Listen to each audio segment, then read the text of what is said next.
Stretch it out. Stretch it out. My back is not used to this freaking recording position, like because I'm like slouched down. So my back has been acting up. Too young for that, man. You're too young for that. It's a Run it back, video games, bro. Nation. Run it back, Nation. What is good? It is your boy DJ Eastwood alongside official Romp 2.0, or Sixers Talk with Romp. And we're here to discuss the Philadelphia 76ers signing Montrezl Harrell. Algo gang, make sure you're hitting that like button to rank us above Stephen A. Smith and Max Kellerman and everyone else that pays YouTube to be at the top. And I know you do. And be active in the chat. We appreciate it, all right? So let's get right into the paint. I wrote this down. I wanted to say this. Let's be blunt about this. You catch that? Montrezl Harrell, blunt. Yeah. All right, let's get right to it. Shout out to everyone in here, man. The people are excited to talk Sixers again, man, and I'm excited. I was just happy something happened that I could look at my phone and be like, "Oh my God, look at that! Something to talk about." That's not like us making up, stories and rumors or making 10-minute videos on tweets. Yeah, that actually don't mean anything. All right, so the Sixers, I don't know if they officially signed him, but they are expected to sign Montrezl Harrell. Montrez. Do you say his name Montrez? The L is silent. What's the L there for? Or is that I say Montrez. I don't think it's Montrezl. So I think it's Montrez. I feel like that's just an abbreviated name. But anyway, yeah, the Sixers signed Montrezl Harrell. And I've seen two sides of this now on the internet, and this is why I wanted to go live, because I saw your reactions, and your reactions are completely opposite of mine currently. And so I've seen two extremes, right? I've seen people saying this is an amazing signing. Montrezl Harrell is easily worth 13 to 15 million a year. Whoa. And we got a steal. And then I see the complete opposite, which is people saying Montrezl Harrell is a team cancer, is a goofball. That's why he's been traded a couple times now, and it's not going to help your team at all. My initial reaction was, I like it because at the end of the Sixers season, the number one thing we were saying, at least I was saying, and I think a lot of people were saying, is this team is soft. This team was so soft last year when you got down to like the nitty gritty in the playoffs. They were just soft. Part of it was James Harden not being in the best shape, getting his ass kicked by PJ Tucker in Miami.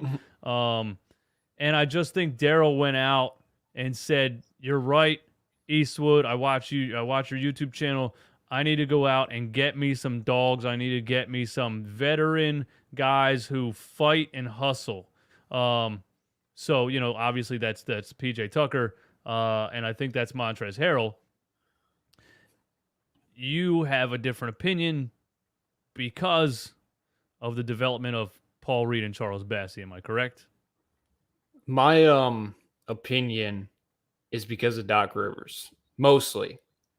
Because I'm afraid we're going to end up playing like the Cleveland Cavaliers or the Boston Celtics. And Montrezl Harrell, I don't think he stands a chance like defensively against those guards of the Cavs or Jason Tatum and Jaylen Brown. Like, I think they would just kill him in the pick and roll. So I'm afraid there's going to be a scenario where Doc Rivers, you know how hard-headed he is. We got Montrezl Harrell. He's playing all the backup minutes. Even though it's not a good matchup for Montrezl Harrell, he's playing all the backup minutes when Paul Reed, he's more versatile defensively. And if he gets minutes, he gets some experience under his belt where he's playing every single night, he will learn not to foul as much. He will learn from his mistakes. So that's why I'm upset. Well, I'm not really upset. I'm fine with the signing. I think it's somewhere in the middle. Like you said, there's two extremes. Like one side says he's worth 15 million. The other side says horrible signing. I think it's somewhere in the middle where it's a solid move. But I don't know. I think a good franchise looks at the development of Paul Reed, sees Charles Bassey. I mean, we barely have seen Charles Bassey, but in the minutes we have saw Charles Bassey against the Nuggets, against the Grizzlies, he was putting up double doubles. He absolutely destroyed the G League. He was horrible in the summer league, but so was Trae Young. So I don't give a damn. And plus, a guy like Charles Bassey, he fits perfectly with James Harden. So I think a good winning franchise would just be like, yeah, we're good at the backup position. Let's go get a position of need, which is the wing position, because we got Tobias there, who's really a 4, Daniel House, and then we got 2 wild cards, Thibault and Furkan, who could be very good depending on the night, but also they could be a college level player. So Yeah. that's what I'm saying. Yeah, I think just my perception is that this team seems to be finally signing guys that are definitely NBA level. There's a lot like there for a couple years now. I've been saying, you know, when you talk about like Shake Milton or Furkan Korkmaz or Matisse Thybulle, or I just felt like this team had such a drop off from the top 3 guys.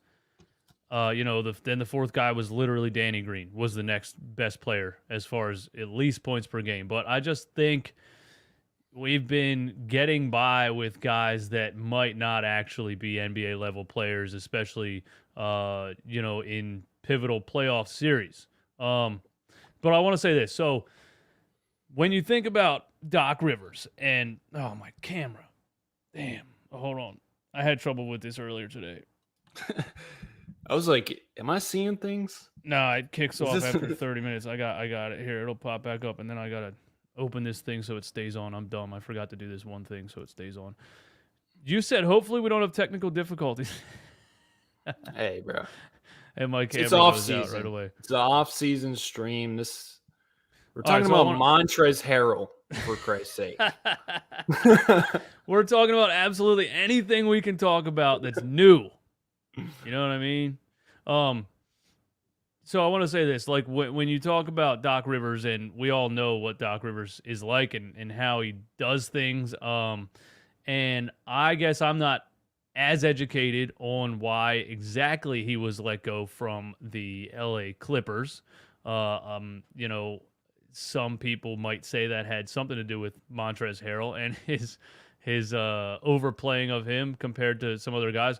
But I want to ask you this, because when I think of the possibility of getting into a situation where Doc Rivers is playing Montrez is getting his ass kicked, and he refuses to take him out, it would remind me of probably when Doc was playing Paul Millsap against the Milwaukee Bucks, right? For 10 straight minutes, he played Paul Millsap against Giannis Antetokounmpo, and Giannis put up 17 straight points on him, and we ended up losing the game. And that was a regular season game, but I was mad about it. But I think I was mad about it because, like, in the situation where Joel Embiid's on the bench, I thought Paul Millsap was an absolutely terrible idea. But did that matter as much as I thought it mattered? You know what I mean? Like, if we're back here arguing about Montrezl Harrell versus Paul Millsap, or Montrezl Harrell versus Paul Reed or Charles Bassey, it's not wrong to say that, yeah, Doc Rivers is probably going to play the guy more than everyone, and you can get in situations in games where he should be playing someone else at backup center. I guess what I'm trying to say is, if backup center is your biggest issue, like, does that matter that much at the end of the day? My camera, what the Well, I don't even think, like, everyone was saying we need a backup center. We need a backup center. But I was totally fine with riding with Bassey and riding with Paul Reed. I was totally fine with that. And I think Paul Reed, from what he has shown thus far, even though we have Montrezl Harrell, he deserves to play consistent minutes because he dominated the G League. He dominated Summer League. Minutes he's gotten with the Sixers, he's played well in. Obviously, he has foul trouble issues. In the playoffs, coming out of nowhere because Doc Rivers loved DeAndre Jordan, but finally he realized, oh, Paul Reed's better. He played him, and Paul Reed did pretty average. So I think even though we have Montrezl Harrell, you got to find a way to get Paul Reed consistent minutes. He has earned that. And it's like, I'm looking at our second round picks. And even though they're second round picks, most of the time they're not going to be anything. But I'm looking at our picks like we drafted Paul Reed, we drafted Charles Bassey, and they have both shown potential, but it's just that our coach won't give them consistent minutes. It's not like, they're Jonah Bolden. We all knew Jonah Bolden couldn't play. When Bassey and Paul Reed are on the court, they look like valuable pieces. So it's like, is it really worth going out to get a Montrezl Harrell? I guess so. But so far in his NBA career, he's proven that he's nothing in the playoffs. The last time he was in the playoffs with the Lakers, he was basically unplayable, and he only averaged like 5 points per game. So I don't know. It's just a signing that it's all right. Some people are going to overrate it. Maybe we'll underrate it. Who knows? Yeah. Yeah. So basically, like, the backup center position was fine. Like, that's kind of what you're saying. You don't feel like it was necessary to waste that roster spot on a backup center when you have Paul Reed and Charles Bassey. And I guess I can't totally disagree with that because, again, like I say, like people say, what are we going to do when Joel goes down? If Joel goes down, you're done. You're not winning an NBA championship. It doesn't matter. That's like, what are we going to do when Tom Brady goes down? Or, the Eagles fans always think you need an excellent backup because Nick Foles is going to happen again. And it's not ever again, by the way. Anyone in the chat that thinks that is. So, yeah, the backup center is not the make or break thing in the NBA. So, people that like harp on it all the time. Like, who's going to play backup center? Who's going to be the backup four? Who's going to be, you've seen championship lineups where you can't even name the fifth starter off the top of your head, So everyone's not a star. And yeah, I do think we would have gotten by fine with Paul Reed and Charles Bassey at the backup center. So do you think this is Doc Rivers getting his way with Daryl Morey, basically? Like, do you think they maybe had some disagreements and Doc was like, listen, man, I'm just not going to play him. I'll just play Joel for 48 minutes if you don't give me somebody over the age of 32 that I can play at backup center. I think this could be a sign for a potential move, because another thing I don't like is having 3 backup centers on the roster. I would rather just have either Montrezl Harrell or Charles Bassey or Montrezl Harrell and Paul Reed. I don't think there's a necessary to have 3 backup centers, especially when you could play PJ Tucker at the backup center if, you want to run small ball, or you could even go Tobias for a couple minutes. I don't think you need to have 3 backup centers on the roster. So in order for me to love this move, I would love a package, Matisse Thybulle and Paul Reed, for a small forward, maybe Kelly Oubre, someone like that, because that's a position of need. And that would make me love this move because we have 17 people on the roster right now. So either people are getting cut or there's a trade incoming. And I don't see the point of Paul Reed being on the roster because, like you said, Doc Rivers was playing Paul Millsap over him. Yeah. Montrezl Harrell is 28 years old. He's a good player. So he's not going to play Paul Reed. It's that plain and simple. So what's the point of him on the roster? I actually thought he was older than 28. Now he's 28. I'm pretty sure. Yeah, I think so. Hold up. Yeah, he's 28. So yeah, then I would expect another move. I don't think Daryl Morey's an idiot. I don't think he's going to keep Paul Reed and Charles Bassey on the roster with Montrezl Harrell at the backup center position. You're right. What will be the point of having 3 backup centers? So I wouldn't be shocked if he's putting something together, or if one of those players gets like released, or something like that. I was very high on Charles Bassey for a while, and I liked even the game that he played against Jokic back in November of last season. He had 12 rebounds and 5 blocks, something like that. Like solid backup center minutes against Jokic. But then I just expected to see him like dominate the summer league, and I just didn't see a whole lot. But again, that could just be that there's no game plan in the summer league game, and it's a totally random pickup game, and that could be the reason for that. But I fell out of love with a lot of players lately, man. Um, Charles Bassey, Isaiah Joe, fell out of love with. 6'4", 100 pounds. Can't I feel like I'm realizing how overrated I was rating certain players in these years of just those are the guys we have. You know what I'm saying? Yeah. The reason I want to give Charles Bassey a shot is because he has potential as a real rim protector. Like, for instance, Montrezl Harrell played 23 minutes a game last year. He averaged 0.6 blocks per game. Charles Bassey played 7.3 minutes per game, and he averaged 0.7 blocks per game. So he's a real rim protector, and he reminds me of like Clint Capella. Not saying he's going to be that, but I just see him fitting well next to James Harden if you give them time.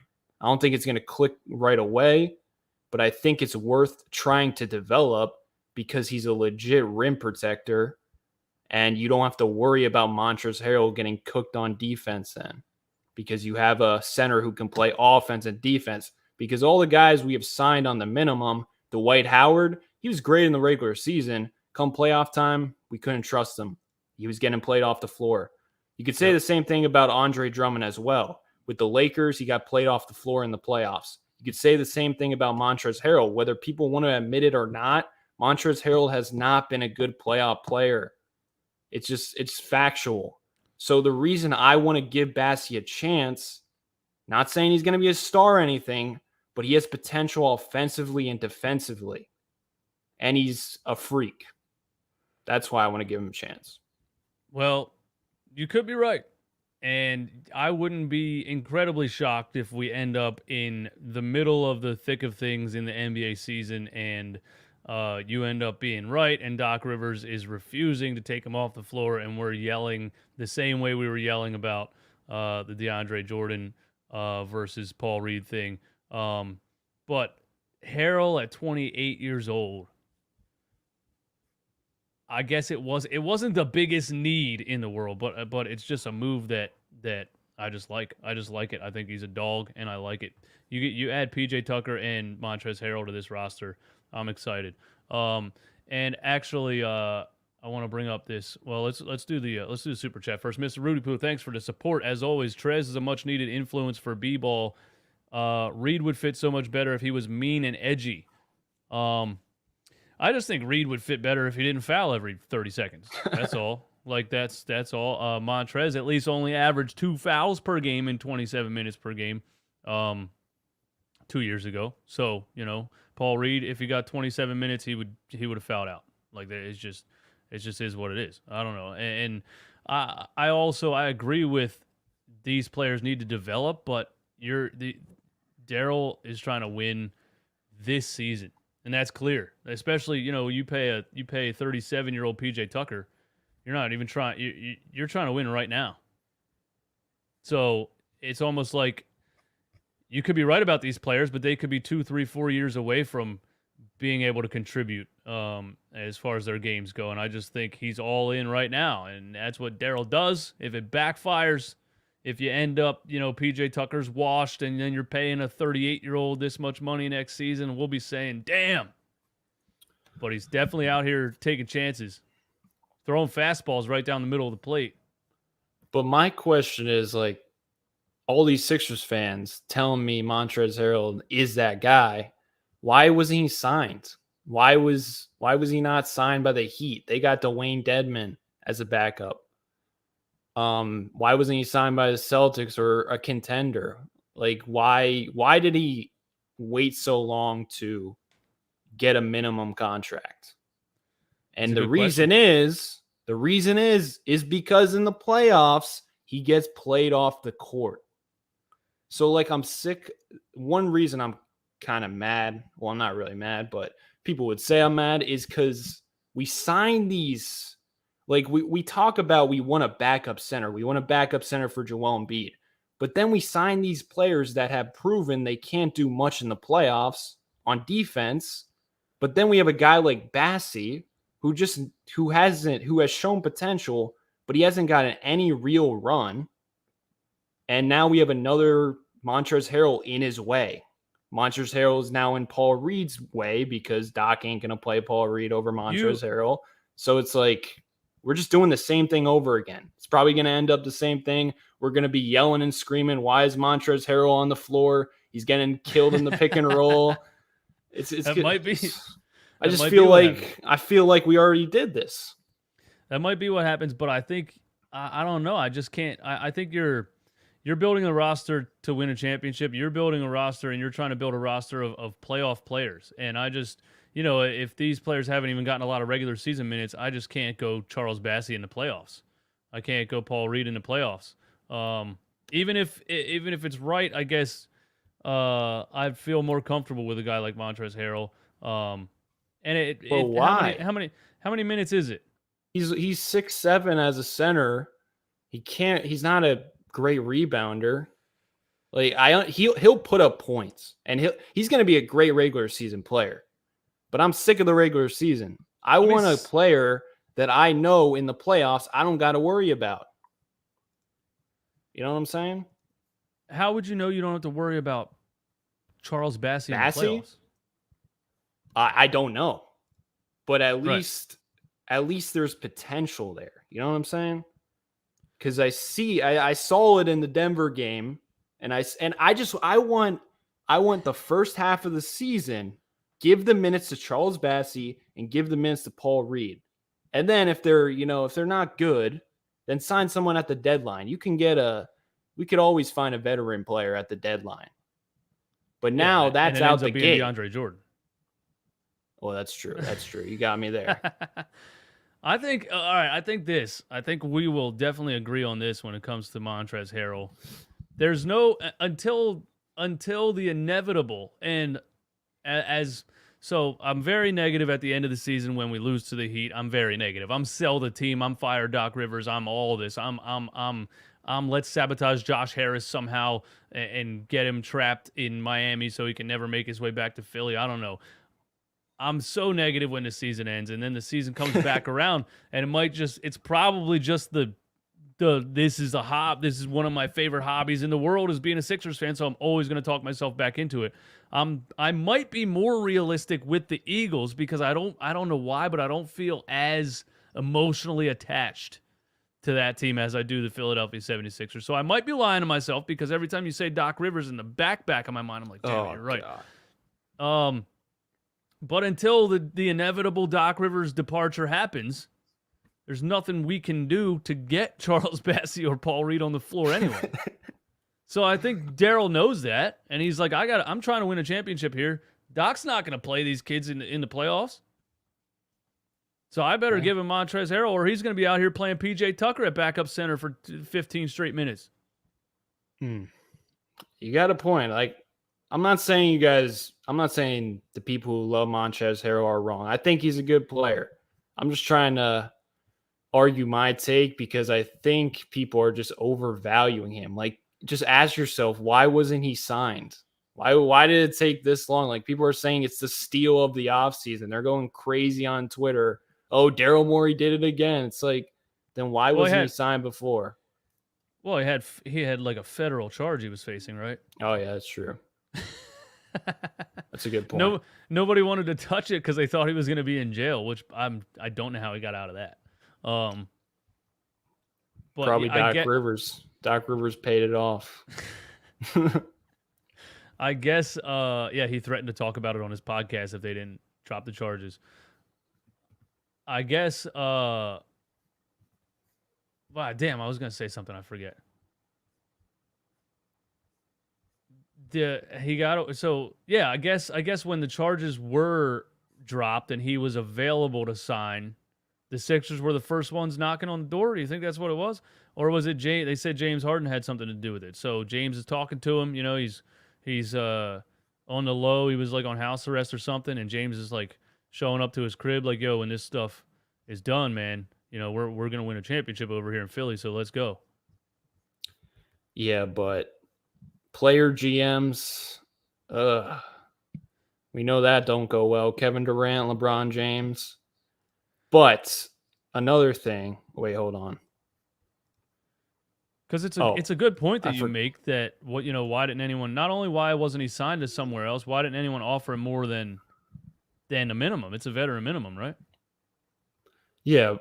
The thing is, it's a proven thing that he gets played off the court in the playoffs. And the thing I would do, now people are going to go crazy with this statement, I would play him next to Embiid for segments because he's a player you could put in the dunker spot that's going to be effective. Because the one thing I really love about Montrezl Harrell is he averages 2.1 offensive rebounds a game. So I love that he is going to be active on the offensive glass. And I think we have put players in the dunker spot like Matisse Thybulle, can't rebound, plays like a soft player. Ben Simmons can't rebound. Ugh. Paul Reed would also be effective in the dunker spot because they're always going to go for the offensive board. They're going to go through people.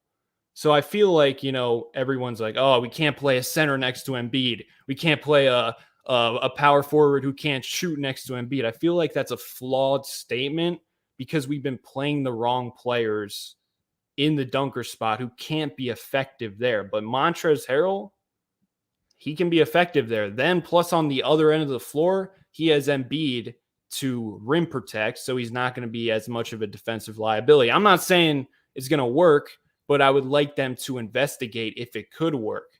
But once again, Doc Rivers would never do that. Right. Never. So that also pisses me off. When I think of playing somebody in the dunker spot with Joel Embiid, look, I don't know if I think Ben Simmons is a high IQ player, at least maybe just in transition, or maybe that's just a natural thing that he has when he's running down the court with the ball. He has high IQ on hitting guys in certain spots because I actually want to take that back because he passed the ball to Matisse Thybulle so many times it pissed me off, when he could have went and dunked it. So, but when Ben was in the dunker spot, I got so frustrated so many times because I don't know if it was him not knowing I got to get the hell out of the way now because Joel's coming to the basket, or Joel Embiid being, the big goofy person that he is driving down the lane right where Ben's standing in the dunker spot. So it might just be like recency bias, but I absolutely hate the idea of someone in a dunker spot with Joel Embiid, not because it can't work, but I don't think that they know how to make it work. Yeah, I'm not saying, run it out 15 minutes a night and make it permanent. I'm just saying every now and again, at least you have that option. And at least it's different. Like I'm looking at teams like the Cavs, they got Evan Mobley and Jared Allen, and that makes their defense like really, really good. And you look at the Celtics with Robert Williams and Al Horford, makes their defense really good. And I'm thinking Paul Reed and Embiid. Minnesota? How do you see Minnesota working out? I think defensively they're going to be really good. And I think Cat, he plays like a power forward anyway. And I feel like his struggles, I feel like in order for them to be good in Minnesota, they got to run their offense through Anthony Edwards. Last year was kind of like Cat would post up, he would get double teamed, and it would be a mess. But if they run their offense through Anthony Edwards and just like spam pick and pops with Cat, spam pick and rolls with Gobert and Edwards and D'Lo every now and again, I think it could work because defensively it'll be fine. Plus, you look at Utah, everyone likes to slam Gobert for his defense in the playoffs, but no one talks about how bad their perimeter defense was with Donovan Mitchell, Jordan Clarkson, Bogdanovich. Well, you look at Minnesota, they got McDaniels, who's long, can defend. D'Lo ain't bad. He's pretty ass, not gonna lie. Anthony Edwards, when Anthony Edwards is locked in, he's a good defender. Cat's pretty solid because he's long. So I think it's going to be interesting. I don't know. I think It's going to be interesting. it's definitely going to be interesting. I think they gave way too much for Rudy Gobert, and Oh, I yeah. think this. I think this about Karl Anthony Towns. He's statistically the greatest 3-point shooting center of all time. In a single season, something like that. He's really either way. He's really good 3-point shooter for his size. But I think that's partly because he was playing center and bringing big centers out to the 3-point line. He was one of the most unguarded 3-point shooters in the NBA also. So moving him to the 4 and having Rudy Gobert clogging up the middle, I think he's just going to be defended more on the perimeter, and then that kind of might hinder his ability on the perimeter. I don't know. I haven't seen the power forward center thing work in the NBA for a long, long time. As far as two like guys that are big enough to play center, Al Horford and Joel Embiid together. I guess they do it in Boston, right? Yep. Pretty well. Their defense is pretty legit in terms of rim protection because of that. I love that lineup of Horford and Williams. I would run it in the regular season because Embiid, he plays on the perimeter in the regular season anyway. Plus, it could, he could rest, and you don't want him posting up like, a lot in the regular season because it could wear him down. Right. That's what a lot of people don't understand, especially the old head community, the old head basketball community. You know what I mean? He needs to get down on the block. And I'm always like, he leads the NBA in post-ups per game and points per post-up, right? So he's literally on the block more than any player in the entire game. It's just not that game anymore where your center's on the block the entire game. And he tries to condition himself and save his energy and endurance for the fourth quarter. And in the regular season, he doesn't go as hard as he goes in the playoffs. Talking about Joel Embiid and hoping that he can be healthy in the playoffs for the first time in his career makes me nervous too.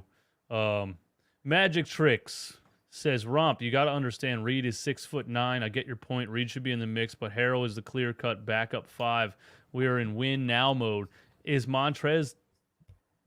saying Reed is 6'9" like he's too short? Isn't Montrezl shorter than 6'9"? Harrell's 6'7", but Montrezl is 6'7". But you know what? Montrezl being 6'7" makes me feel even better about it because that just tells me he has even more of a motor to average 7 rebounds a game in 25 minutes at 6'7". And he's not a perimeter player whatsoever, which means he plays his entire game around the basket fighting for rebounds. So he's a fighter, and he's an energy guy. He's a dog. We can agree on that. We all want dogs. So, like you were looking, and you're probably still looking, and I wouldn't be shocked if it happens for a trade for a small forward. You still think that's a hole in this team? Yeah, I mean, so we got Tobias, who, I mean, we know Greg Melly don't like Tobias at the 3. He does not like that. I hate Tobias at the 3. Well, it's probably gonna have to happen, right? Unless they start House.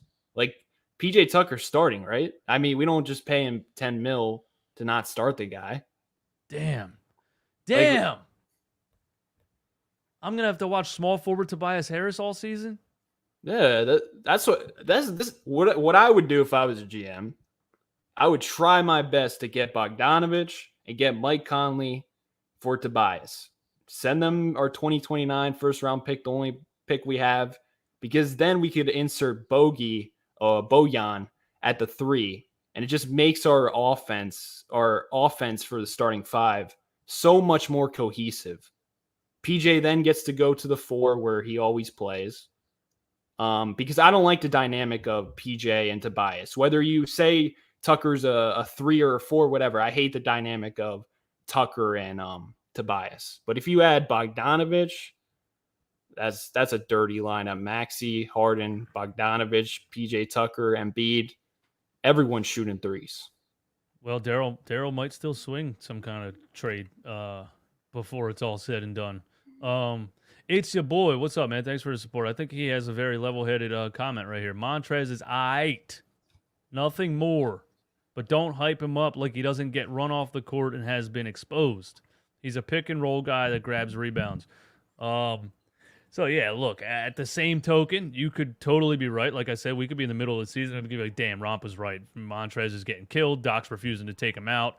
And then we all look like a bunch of fanboys before the season overrating someone like that. So you might be right. Philly sees, we might just see those highlights of his aggression and him flexing and screaming at the crowd and, shaking the dreads and getting in people's faces. And we love that. And we don't, we might not even really be taking into account what he's been air quotes exposed of in the playoffs. So we could be blinded by the just the hustle and dog image of Montrezl Harrell. So you might end up being right, but I'm just glad. Listen, at the end of the day, last year when we're relying on guys to come off the bench like your boy Furkan and Matisse and George Niang and those are regular season players, and they just get smoked when the game starts to matter. So I'm happy.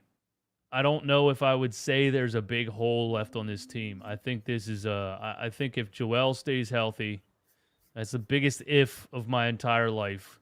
If James Harden's back to his prime, James Harden, as he says, elite. He said he's going to be back to elite. That's a big word. We just want Brooklyn James Harden. You know what I mean? So there's a couple big ifs, but I think if those things happen and Tyrese Maxey takes another step forward in year 3, I think this is a pretty good supporting cast and they can compete for a championship. So you like, I think you're going to go more in depth about Tobias at the 3. Oh yeah, I forgot you asked that.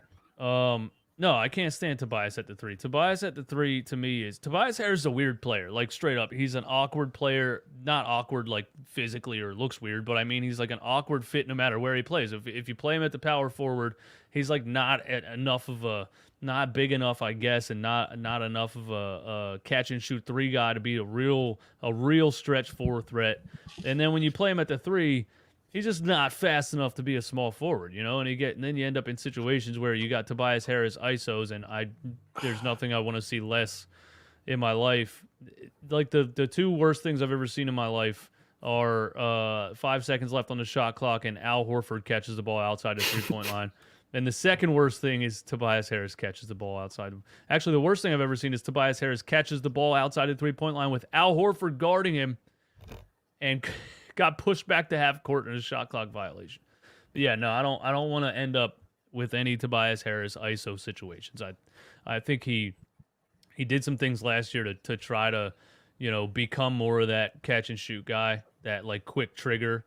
But it's not in his DNA as a player, right? It's not like naturally what he does. So if you're trying to force yourself to play an uncomfortable way, I just don't think that's I don't know. I thought Tobias was going to be traded before the draft even happened, and you kind of just reminded me that Tobias Harris is still on the team. Yeah, it's just the thing about Tobias is he's just unwilling to accept that role of just standing and shooting threes like a PJ Tucker. That's really all he's got to do, because we get pissed off at him when he tries to run pick and rolls and post up people from the 3-point line and dribble more than 5 times. Like, he should be on a dribble limit, because when he the way he played in the playoffs, where everyone's like he had a great playoff run, is because he literally accepted his role. He started to play bad towards the end of the Heat series because he was trying to force it a little too much. But when he just accepts his role, fires from 3, dribbles less than 3 dribbles, not asking for pick and rolls, like, he's fine. But it's just having that dynamic where Tobias might want the ball more than he should have the ball and might hinder the offense. It could, but I think it's pretty clear what his role is. If he doesn't understand his role at this point, then he's just blind. So Montrez won 6th Man of the Year in 2019. Am I right about that? Yep, with Doc Rivers. With Doc Rivers, and then ended up being part of the reason Doc Rivers was fired. Is that true? Am I accurate with that?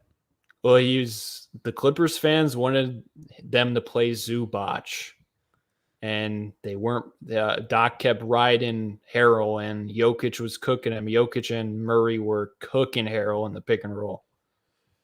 And supposedly, supposedly the advanced analytics, the Jokic stands love those. The advanced analytics were saying like when Montrezl Harrell was on the floor in the playoffs, they were one of the worst defensive teams. And when he was off the floor, like with Zubac in there at the 5, they were one of the better playoff defenses. Who was the starting center on that team? It wasn't Montrez, was it? No, it was Zubac, I think. Because those numbers, I always look at those numbers and I always think like that could possibly because when that player sits, the other team's stars are sitting. You know what I mean? So his defensive rating is going to be better because he wasn't going against Jokic the whole time or something like that. So, but if Zubac was a starter, then that's Doc Rivers doing exactly what he was doing last year, playing a backup center against their starters when he when he should be able to stagger a little bit better than that and keep the matchups out on the floor. People they were also pissed he wasn't playing Terrence Mann. That was another one. I remember that. Now Terrence Mann is a good bench player, average 10 points a game. I did a whole video on Terrence Mann because Terrence Mann's mom wrote an article or was interviewed in an article talking about Doc Rivers, and she said Doc Rivers is the worst coach for my son, and she went in depth about how he didn't get a chance, and then Doc left, and Tyronn Lue was like, "Hey, Terrence, let's get you on the floor here, man. You're actually pretty good." Doc didn't know that, so it is Doc Rivers at the end of the day. Yeah, people forget the Clippers when they let him go. They went to the conference finals without Kawhi. Like Kawhi got hurt in that first series, and then they still went to the conference finals with Ty Lue, and they played the Suns well. They really did without Kawhi. So Doc Rivers, let's not forget about that dude, because he's gonna ruin our lives next season come playoff time. It's definitely gonna happen. No matter what I say about this team, I would bet money they're gonna. If I had to predict, the Sixers this season are going to have a really good chance to compete with everybody, and a lot of things are going to come down to Doc Rivers making the wrong decisions and being the stubborn old man that he is. And I completely talk about the team right now, and I don't even consider Doc Rivers because I think that's easier for me to do because I don't want to talk about him because if I have to talk about him, then this is what I'm going to say. He's going to be the downfall, and then he's going to get fired. That's honestly what I would predict if I was going to predict anything. They're going to have a good chance, and it's going to be known that they should have been in the NBA Finals, and it's going to be known that it was Doc Rivers' fault, and then he's going to get fired. That's probably what's going to happen. Yeah, because it's just going to be – I just have a feeling it's just going to be the James Harden and post up Joel Embiid. Make it as obvious as you possibly can when you want to post up Joel Embiid. Let's make it super obvious so they could take it away. That's going to be the offense. And then the other part of the offense is going to be dribble, dribble, dribble, pick and roll, switch, and then stagnant offense. That's probably what's going to happen. Yeah, I think you have to rely on James and Joel being good enough it's obvious anyway. How do you sneak a guy like Joel Embiid onto the block? It's just like we make it so obvious. There's no like movement. It's just like a guy staring at Joel Embiid, trying his best, just moving the ball, like George Niang just moving the ball, and Joel Embiid's posting up 3 players from the Miami Heat. How about we start with, I don't know, just do something. Like I was watching, I'm working on a video of stuff the Sixers could implement into their system, and like just things the Warriors do to get Steph Curry open or get the big man open. It's just like it's small things, but it opens up the offense, and there's just no creativity from Doc Rivers. And I know it's going to happen this year again, probably. Chris Talisma, any chance Sam Cassell has a louder voice on the coaching staff this year? No. It's just Doc Rivers is not, he's very arrogant. We haven't had basketball for a couple months, so everybody forgot. Let me remind you. Doc Rivers he does not bend. He does not change his mind. He does not go with the flow. He does not listen to anyone. It just is the way that it is. They won a championship in Boston. Danny Ainge and the staff wanted to go more analytical. Doc Rivers, they had disagreements, and they traded him. They traded Doc Rivers because Danny Ainge is a fucking gangster, dude. He doesn't care. He's like, I don't give a damn if you just won a championship. We're gonna trade your ass, and he traded him, and got a first-round pick for in return for him. So, and then he got fired from Orlando, and then Orlando, and then Boston got traded to L.A. and got fired from L.A. I don't know, but either way, no, Doc Rivers. As long as Doc Rivers is here, he's the main voice, and nobody's changing his mind. It just is what it is. And he's at the point in his career where you just have, if he disagrees, you just have to fire him because, well, he's not going to agree with you. Yeah, and the sad thing is this team has so many weapons now. With Maxey, he's going to take another leap. Hopefully they don't hinder him. Hopefully they let him free and let him handle the ball more and things like that. Actually have him move off ball instead of just standing and watching. We got Tyrese Maxey, one of the fastest players on the court, and when he doesn't have the ball in his hands, he's just standing and watching. Yeah, he's not coming off. He's not coming off any screens. He shoots 40% from three, Doc. You don't want a 40% three-point shooter coming off screens. That's another thing I hope develops this season. You know how Seth Curry and Joel Embiid had a great dynamic in the dribble handoff. Same with JJ Redick. If you watch Tyrese Maxey's workouts with Chris Johnson, he's working on off-ball movement and coming off the dribble handoff and just firing the mid-range shot. So hopefully they implement the dribble handoff with Embiid and Maxey. Because imagine, Seth Curry and JJ, they're great at shooting, but they're no threat to take it to the rim consistently. Imagine Maxey gets that mid-range down and they develop chemistry. That dribble handoff with Embiid and Maxey, that's dangerous. And then add on James Harden pick and roll with his playmaking ability, and then add on DeAnthony Melton. Come on. There's no more excuses for Doc Rivers. If this team doesn't get past the second round, that's embarrassing. Because I think if Eastwood coached this team, or if I coached this team, we could probably get past the second round. Or we're at least getting to the 7 games. We're at least getting the 7 games. I say that all the time, and I have no shame saying that. This is not that complicated. It's a 5-man game. People get in these positions where they're the coach of a team in the best league in the world, and they get such a big ego. They think they are literally a rocket scientist, and they overcomplicate the hell out of everything. And it's a 5-on-5 game. It's pretty simple. You can you can run 2K and run the 5 plays that NBA teams run on a nightly basis. It's not that complicated. That's why the NBA is more talent based as far as winning goes than any other sport. I think if you have the 5 best players, you basically win. But yeah, Mike Priester says Doc ain't gonna be the difference. He will have half a season to get it right, or he'll be gone by the All-Star game. If Doc Rivers gets fired by the All-Star game, I will be happy about that. I will. One of the things I was always confused about this past season, or the past 2 seasons watching the team with Doc Rivers in charge, is that they have a really good coaching staff all together. And what you just said, with all the standing around and Maxey not coming off of screens and there's no movement and it's just ISO ball and everyone's how does that happen with all these basketball minds? You know what I mean? Or is that Doc Rivers just literally calling the plays and ignoring everyone? I think it's just probably giving the players too much, leeway, not being strict and calling sets and stuff. Because James Harden loves his dribbling, and the pick and roll, in the regular season, he's going to get that whenever, and it's going to be effective. But if you're just spamming the same pick and roll and you can't beat it, you can't beat a switch like he couldn't last year. It's just you need to run some things and then get into a pick and roll. If you can't simply beat a switch, which was the problem against the Raptors and the Heat. He couldn't get around anyone because of his hamstring. Hopefully.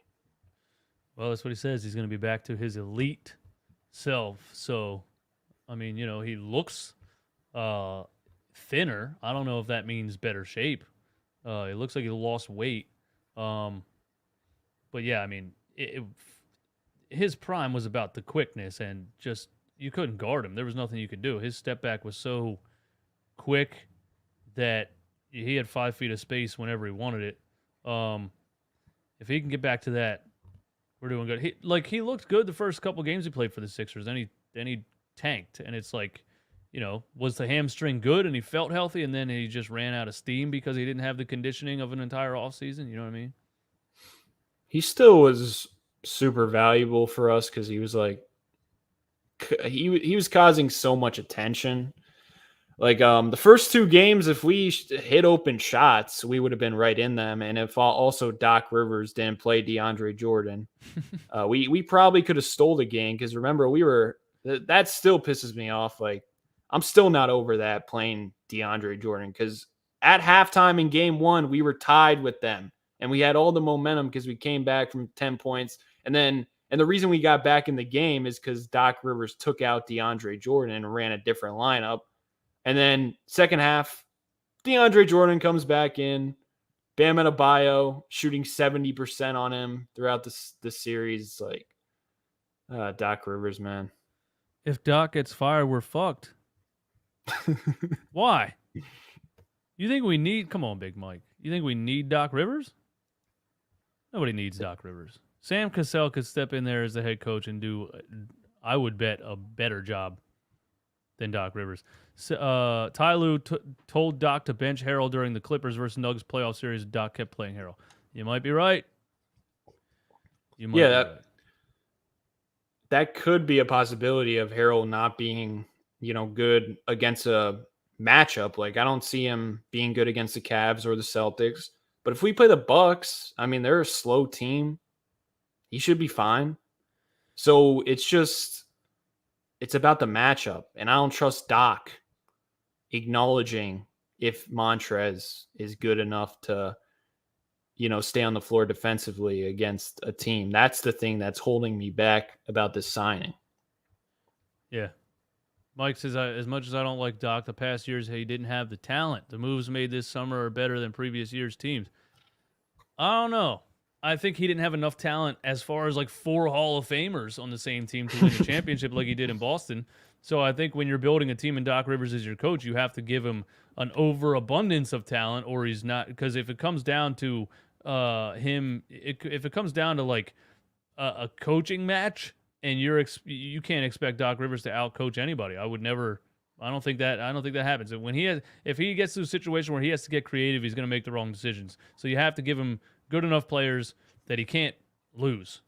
Like, how were the Heat's talent last year? Yeah, he got outcoached. Well, I mean, Embiid was hurt. Yeah, I know, but like that Heat team, where's the talent? I mean, Jimmy Butler, he's amazing, but everyone else they're just well coached and they play within their role. A good example of Eric Spoelstra being a boss of a coach is Duncan Robinson being a $90 million player, not even getting on the floor in that playoff series. So, you know what I mean? Like, he's like, this ain't going to work. I don't care what the contract is. I don't care who tells me I should play him. I'm not playing him. I wouldn't bank on Doc Rivers just being that savvy of a decision maker at the head coaching position. Whatever. Best scenario, he's fired by the All-Star break. How did this turn into a Fire Doc podcast? I'm going to change the bottom. I'm going to change the words on the bottom. # Fire Doc Rivers. It started. The season's a month and a half away, and we're already on Fire Doc Rivers. We don't care. Before we get out of here, this team's going to be good. This team's going to be very good, so I don't see Doc getting fired at all. I guess that's how I feel about it. I think this team's good enough that Doc can't sabotage it. If the right players are healthy, I think this team's good enough that Doc can't sabotage it, and it will just be up to our best players beating the other team's best players. So we'll see. Before we get up out of here, I did a video today on a Sixer Sense article of the Big Three, ranking all the NBA teams' Big Threes. Did you see that? Nope. So, and I got into the top 10, and the Sixers were number 6 with James Harden, Joel Embiid, and Tyrese Maxey. And number 2 Out of the entire NBA, ranking the big threes, who do you think they had at number 2? That made my Big threes. brain hurt. There's big threes in the NBA anymore? Well, they were most of them. The third player wasn't like an all-star. They were just kind of trying to compare the big threes, but or the every team's best 3 players. I bet it was the Nets because everyone's so high on the Nets. It was the Nets, man. That number 2. Yeah, that's crazy. I don't get it. I mean, I think it's just because Vegas wants to make a lot of money off the Nets, so they're trying to hype them up so people, oh, they have KD, they have Kyrie, they have Simmons. Let's put money on. I don't understand. Like, how are they the favorites to win the East? It doesn't make sense to me either. I mean, like, the one ESPN guy last year called them the best hypothetical team of all time. Like, he said those words out loud. So what, are they going to win a hypothetical championship? That doesn't exist. It's not real. That's what the word hypothetical means. And then, you got 2 players that played 7 total games together, or 9, and a player that hasn't played for a year and a half because he didn't want to. Yeah, I guarantee you they sat Kevin Durant down. They were like, just give us one more season and we'll trade you. But you got to give us at least one more year. Like, that's what I guarantee you. That's probably what happened. You think he wants to play with Ben Simmons? No. You think that dynamic's going to work? Heck no. No. And they're talking about Ben playing center? What? What's he going to guard, Jokic and Embiid? He's going to guard Giannis? What? Remember when Giannis dunked on him and called him a fucking baby? Now the show has transitioned to hashtag slander Ben Simmons. That's what we're going to do for the last part of the show because that's just fun for me. Yeah, but I didn't even think about the fact that Kyrie and Kevin Durant both requested a trade also, so neither of them even want to be there. No, I'm not scared of the Brooklyn Nets. I'm not. Who do you fear the most in the East then? Probably the Celtics. I want to play the Bucks so badly. The Celtics' interior defense makes me nervous because that's, the last time we played them in the regular season, they just before Robert Williams that tore his ACL? Or one of those 3. They had 3 big defenders in the paint that were just taking Embiid completely out of the game. Yeah, Robert Williams got hurt. They always put Tice on Embiid. There's always a Tice Embiid matchup for some reason. Embiid just cooks. Horford's always been. No, I'm just saying. Like, I'm pretty sure that wasn't Tice on the Celtics last year at some point. He got traded, and then he got traded back to the Celtics. I don't even remember. I don't know where he is. But yeah, the Celtics, they're annoying. Kind of like the Heat, how they play Joel. Plus, Horford does a pretty solid job one-on-one with Embiid, like out of everyone in the league. Right. That's the thing about your best player being a center. Like I'd say to some people who want to, Joel can't, when it comes down to it, he can't lead your team to a championship, and he can't. Yeah, I mean, he's a center. If the other 4 guys aren't stepping up, you just triple team Joel Embiid. I mean, he's not Superman. You throw the sink at him, he has to get rid of the ball, and if the guys that he's giving the ball to aren't putting it in the hoop, it's game over. So that's the thing for me about him being a center. Like the Michael Jordan and Kobe Bryant aspect of basketball. Yeah, that's a perimeter player who's getting a lot of ISOs, and that's a different game than a center who's going to get doubled and tripled on the block if his teammates aren't showing up, I think. How do you feel about the Cavs? I love the Cavs right now. I absolutely love them too. I'm scared of them. I love that for the biggest reason I love that is because Darius Garland is the point guard that Donovan Mitchell is not. You know what I mean? Mm-hmm. So it's like I think that's a perfect combination. And Darius Garland is very good off ball too. But yeah, I'm not. I wouldn't say I'm scared of the Cavs. I don't want to face them. Nah, Joel ended Jared Allen's career with that poster dunk. We're good. I just am afraid. It's the Trey Young thing where I think he would just kill us. Like Garland would kill us, and then Mitchell would. Like it would just be a pick and roll frenzy, and they would probably make everything. Like Jetty Osman would probably be going 8 for 8 from three. Like it's just not a good matchup because they're really fast. Like their guards are really fast. Well, the Bucks, we're a slow team. I feel like we match up well against the Bucks, but we never have faced them in the playoffs. We have so many bodies we could throw at Giannis. Yeah. Embiid could guard Giannis. PJ Tucker can guard Giannis. You know what I'm saying? So I wanna face the Bucks bad. Yeah, I think that's a good matchup too. Um, and I don't think and I said this today, and Miami fans once in a while are in the comments like, "Ray, you're talking about this, you're talking about that." Sixers fans, whatever. Um, I don't think the Miami Heat are that good. Like I think Kyle Lowry has one leg. I think Jimmy Butler is one of the best glue guys of all time, but I don't think he's like a superstar that's gonna take you, carry you to the championship. I mean, he carried them way farther than they should have been carried last season. But when it comes down to it, he's trying to hit a game-winning three-point shot, and he was like a 21% three-point shooter last season. So I just, Yeah, I don't think he's. plus they lost PJ Tucker. That was one of their best defenders. So and their glue guy. So that's a huge loss, and they haven't really added anyone. I thought they were going to be the team to go get Donovan Mitchell. To be honest, They've tried.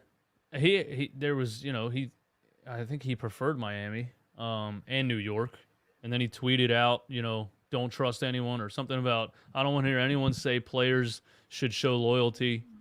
He wasn't happy about being traded to Cleveland because he wanted New York or Miami. I'm pretty sure. And just condolences to Knicks fans. I don't even know how you guys still root for that team. They just absolutely never get anything they want. yeah, but to me, the Knicks going after them didn't make sense because even if they got him, they would still be bad. Like the Cavs. The Cavs going after Donovan Mitchell makes sense because they already have so much. So, yeah, they're giving up so many picks, but they don't really need picks when you have Evan Mobley, Darius Garland, and Donovan Mitchell growing together.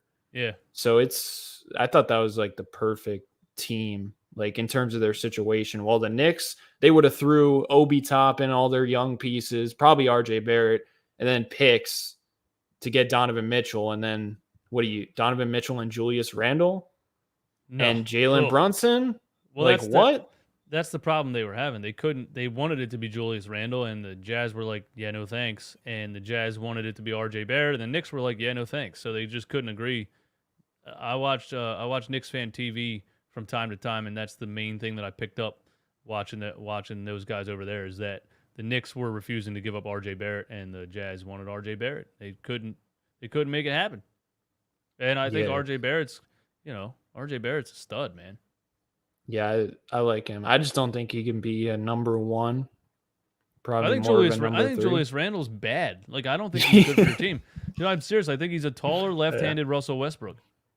Yeah, he wants to be a one, but he's not a one. If he like accepted a Montrezl Harrell type role, he'd be fine. All right, before we get up out of here, people are in the chat are saying Jordan Clarkson is the last piece. When I heard the rumor a couple days ago that the Sixers are not rumored to be pursuing Jordan Clarkson, like after Donovan Mitchell got traded, then it was like, oh, it's a fire sale in Utah. We got to go get Jordan Clarkson before anybody else does, and everybody, that makes perfect sense for the Sixers having a six-man of the year level player. And then it was just put out there by a couple of Kyle Newbeck and a couple Sixers reporters that they are not pursuing Jordan Clarkson, and everyone was upset about that.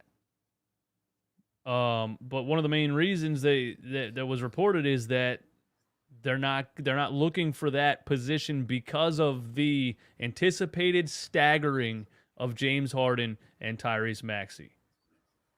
To me, And that has a lot to do with Doc Rivers here. So I just don't think it's really worth going to get another scoring guard who's not going to play defense. Like you got Maxey, you got Harden. They should be scoring guards. And then you already gave up a first round pick for DeAnthony Melton. So, and who's also another like 6'3" guard. Plus matching Jordan Clarkson's salary is really tough. We would have to give up like 4 mediocre players and probably another pick. So it's like I just feel like it's redundant. You already gave up a pick to go get DeAnthony Melton, who's going to be a scoring guard, who's already pretty small, but he can play defense. But now we're going to give up Matisse Thybulle, probably Paul Reed now, George Niang. Not saying any of those players are we need them, but we would have to give up so many players just to match the Jazz. And I'm sure the Jazz are looking at our trade package and saying, why would we do that unless they love Matisse Thybulle? And the only way that would work is if they really want our 2029 first round pick. So once again, we would be giving up our only asset. You know, Matisse Thybulle is really our only asset and that 2029 first round pick. So we would be giving up that for another guard scorer who can't play defense. Like, why not just let Isaiah Joe in the game to fire 7 3-pointers? I mean, Jordan Clarkson's not going to play defense. Jordan Clarkson can take it off the dribble, but mostly he does his damage on either shooting a team into a game and winning it for them or shooting a team out of the game. He's really streaky. So it's just like, we got our scoring guards. Let's get a wing. Let's get an offensive wing who can put the ball in the hoop and defend on the other end. So Tobias don't got to play 3. Yeah, I wasn't that crazy about Jordan Clarkson, and I feel the same way. I'm not saying he's not a great sixth man. I'm not saying he's not a potential sixth man of the year every year. But he is that. We like Sixers fans don't watch other teams for the most part, and and I'm not saying I do a whole lot. I try to watch as much as I can. But I know for a fact that when we see Jordan Clarkson once a year and he gives us 42 points off the bench in our face and we lose literally because of Jordan Clarkson, that makes every Sixers fan think Jordan Clarkson is Michael Jordan coming off the bench and we have to go get him. So I think we definitely overrate Jordan Clarkson because he comes off the bench and kills the Sixers. But every combo guard in the past 5 years comes off the bench and kills the Sixers. I'm pretty sure Spencer Dinwiddie dropped 40 on us one time. Didn't TJ Warren drop like 60? Gabe Vincent is Steph Curry Vincent. against us. Oh, I forgot that guy's name. That hurt my chest, man. I hate Gabe Vincent so much. Oh, Gabe Vincent, man. So I guess that's the wing position. And we have so many guards. We have so many like smaller guards like Maxey, and come playoff time, we're only gonna be playing 3 guards, maybe 4. So it's gonna be James Harden, Maxey, and DeAnthony Melton, and then sprinkle in Shake or Furkan for like 2 minutes if foul trouble or whatever. So it's like, what is Jordan Clarkson? Is there really a role for him? Especially when you already gave up your first round pick for DeAnthony Melton, the same type of player, but he can actually play defense. Why not go after a different position that is needed with your assets? A lot of Sixers fans are completely ignoring DeAnthony Melton. And I watched his highlight tape, but I mean, just looking at the box, just looking at his stats, for him to average 8.5 rebounds per 36 minutes at 6'2" tells me that he's an absolute animal. Like, he's a guy that's just gonna out hustle everybody on the floor. There's no reason for a guy at 6'2" to average 8 rebounds per 36 minutes. So at 24 years old, you got a kid that has a lot of time left too, and is only going to get better. So I think Sixers fans are definitely ignoring him, and I'm excited. Can we talk about Bassey's per 36? Well, there's not a whole lot of sample size there because he played 1 game, I feel like, in the NBA. He probably played in 5 games last season, if I had to guess off the top of my head. He played in 23, but most of them were like 5 minutes. Yeah, at the end of the game, when they clear the bench, it doesn't count. The 2 games he got 10-plus minutes, he averaged a double-double. But then Doc was like, he can't play no more. He played well. Get him out. He's under 25. Against Jokic, in 11 minutes, he had 12 rebounds and 5 blocks. I was rewatching that game tonight because I'm making a Charles Bassey video. I just feel like we got to give him a chance. Well, maybe we'll come out, start the season, and he'll show somebody something, and Doc will play him. I wouldn't bet $1 on it, but no, I hope he gets out of here. I hope he gets out of Philly, gets away from Doc Rivers, and goes to a team that is going to use him as a backup. Some of these guys, I really, really like what they look like, in situations, and then they don't get on the NBA floor, and yeah, part of it is Doc Rivers, but then I think like these guys were like late second round picks, like the last pick in the draft. So maybe they're just not that good. Well, should I tell you something about DeAnthony Melton you might not want to hear? What, he's the last pick in the draft, or he's undrafted? No, not that. What? But he's been a really great regular season player, but come playoff time, he's been not good. Yeah. According to Grizzlies fans. And I watched in the Timberwolves series when they played the T-Wolves, dude, he looked bad. But I think in a different situation, kind of like Seth Curry, I think he's going to have second year in the league. No, D'Anthony Melton's been around for 4 years, probably. Still super young though, 23 last year. Yeah. My thing with Melton is I think he's going to have the most freedom of his NBA career, and he's actually going to have a role. Like he was like their 9th or 10th guy last year. Right. So I think it's going to be like a Seth Curry situation where Seth Curry he was a solid NBA player, but he really made a name for himself with the Sixers. I think that's what's going to happen with Melton, and hopefully he could take that next step to the playoffs, because that's been the problem with him. He's been good in the regular season, but come playoff time, not so good. Well, I think a player like that, again, you're not really relying on in the playoffs, right? Like, true. I mean, that's like us saying, I guess, George Niang wasn't good in the playoffs. And he wasn't, but is that the reason we didn't win? No. It was Joel Embiid had a broken face. I don't know. True. We'll see. He's pretty good. Yeah. He played well against the Warriors, Melton, in a couple games. So just having a guy who can put up buckets, and then also having Shake Milton, it's gonna take pressure off of Shake Milton. He's not gonna be the only guy who can score like 15.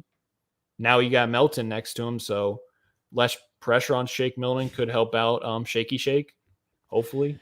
He will fit in perfect with the Sixers. We already don't play well in the playoffs, so welcome. That is true. There's a really funny article on DeAnthony Melton that I read like once we traded for him. It was like really negative, and like basically it was saying how he's super inconsistent, and I was like, he'll fit in with the Sixers. That's what we are, inconsistent role players. Right, maybe role players are just inconsistent. That's what I was just going to say. That's what I was just going to say. That's what I was just going to say, because for me, I know John Gotti, shake his butt. I'm done with his soft ass. That's what I definitely turn to when people have negative things to say about a player that's been a 10-minute per game bench player, is that we didn't watch him. Like, we watch all these guys with the Sixers every single night. So if we trade Matisse Thybulle right now, some team's going to be excited, and they're going to talk about all the great things that he does, and we're going to be sitting here saying he's absolutely trash. You guys can have him. Please go. So other teams' fan bases say the same thing to us when we get a player like that, because they watch him so much, they see the inconsistency, and then they focus on the negative. But I think you should look at it like those players, bench players, aren't consistent. That's why they're bench players. You know? I mean, you're not going to get the Warriors 2016 championship bench who could probably have competed with every team in the NBA, just their 5 bench players. I expect bench players to be inconsistent. You just want to have enough of them that you can play the right ones at the right time, and then hopefully they show up. Hopefully they're consistent when it matters the most. That's a funny thing about John's comment. Like he says shake his butt, but like if you put the stats next to each other, they're like the same player, and they both have the same problems, that they're both super inconsistent. Like one month they'll shoot 40%, and then the other month they'll fall off a cliff. So it's like all these Sixers fans saying Shake is totally ass, but then hyping up the DeAnthony Melton trade. It's like it's kind I don't know, of it's kind of me. hypocritical. That's kind of me. That's kind of me. I'm not gonna lie. I don't say Shake is trash, but I don't I don't know what happened to Shake, but he stopped like firing the ball as much as he used to. Yeah, his shot. He started hesitating. He started hesitating a lot for me on the perimeter, and when you play alongside guys like Joel Embiid, you can't hesitate. You got to catch it and shoot it. DeAnthony Melton's 3-point attempts per 36 is like 7.